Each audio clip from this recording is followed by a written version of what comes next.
ఇవాళ మనం carrot rice చేసుకుంటున్నామండి. అందుకు కావాల్సిన పదార్థాలు 2 పచ్చిమిర్చి, ఆనియన్, క్యారెట్, కరివేపాకు, హాఫ్ లెమన్.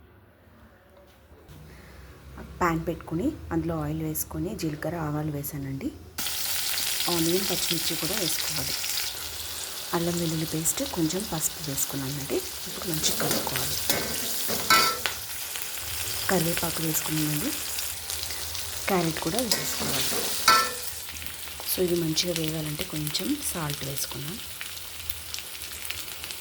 చూడండి, క్యారెట్ మంచిగా వేగిపోయింది. ఇప్పుడు మనం రైస్ వేసుకున్నాం.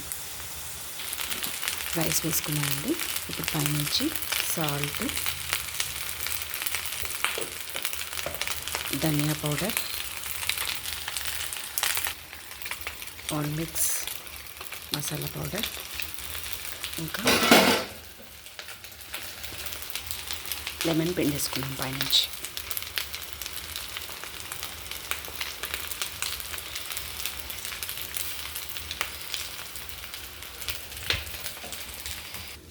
క్యారెట్ రైస్ అయితే ఫినిష్ అయిందండి. ఇప్పుడు స్టవ్ ఆఫ్ చేసుకుందాం.